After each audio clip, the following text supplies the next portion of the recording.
woods in the darkened night.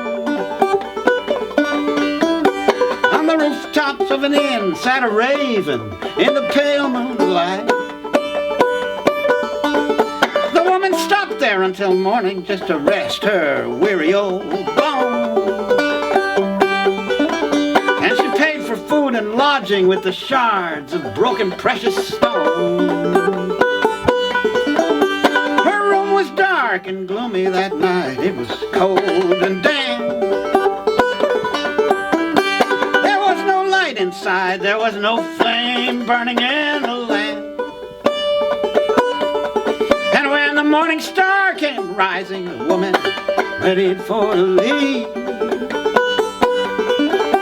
when suddenly a little girl appeared, tugging at her sleeve. They had no common language. They both were strangers in that land. That little girl looked frightened. She took the woman by her withered hand, and gesturing to follow, the child led the woman out the door.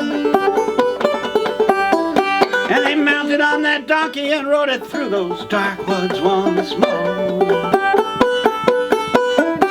The raven from the rooftop flew above and followed them for quite a ways.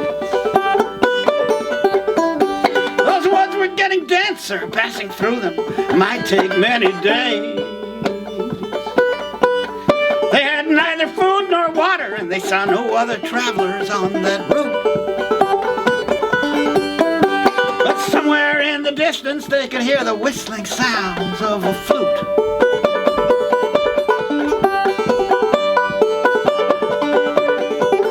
Oh, that flute, it seemed to call to them, but they knew not why. Yet through those woods they followed it beneath the slowly darkening sky. As nightfall came at last, they felt themselves to be under some spell of a tiny old man who played that flute, standing beside his ancient well.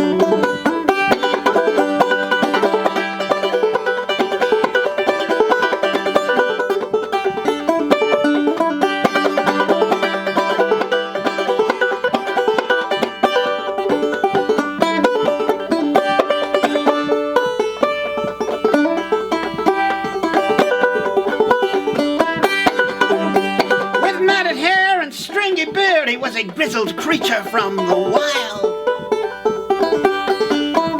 Somehow he spoke that woman's tongue, and he said, pointing to the child,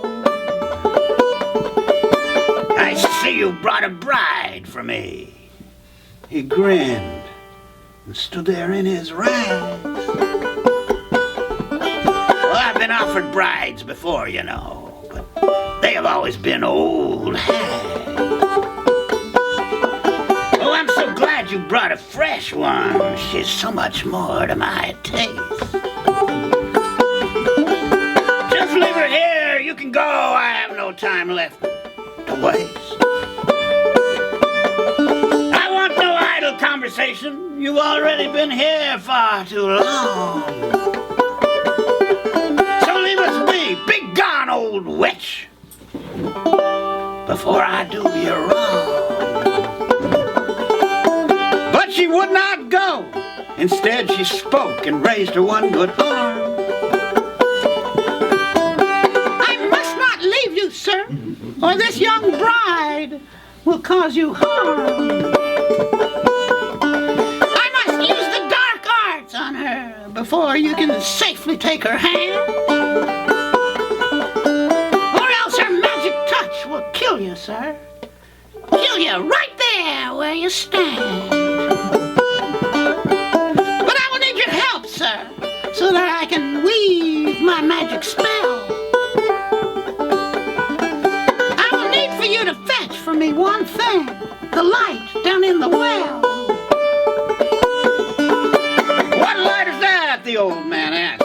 "There is no light down there. The only light that I can see comes from the moon up there in the air.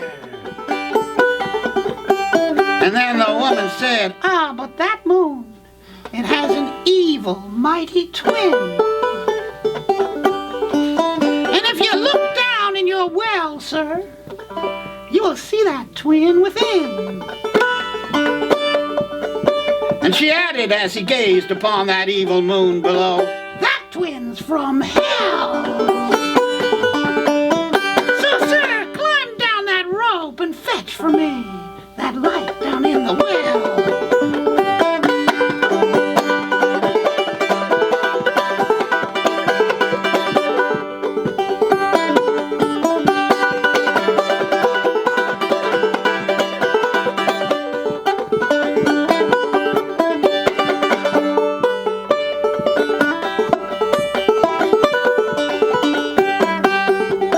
So the tiny man climbed down the rope, and he carried a great spoon in his hand to scoop that moon from the water below and bring it up to dry land. But when he reached the bottom and tried so hard to catch that moon, each time he scooped, there was no moon. There was only water in his spoon. The woman used a shard of precious stone to cut that rope. It fell into the water and wrapped itself around that misanthrope. It dragged him to the bottom, it pulled him down as it did slowly sink to a watery grave for that tiny man, deep down where the water's dark as ink. Now that woman, she was not the witch the old man took her for. She was but an old grandmother fleeing from some foreign war. Then silhouetted by the moon, the raven reappeared above in flight to lead the woman and that child out of those woods before the end of night.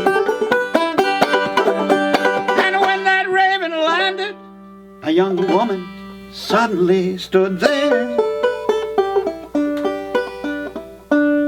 all dressed in black, with raven feathers woven in her flowing black hair. And then she lifted up her daughter and embraced her tightly with one arm, and put the other round that grandmother who had saved her precious child from all that harm.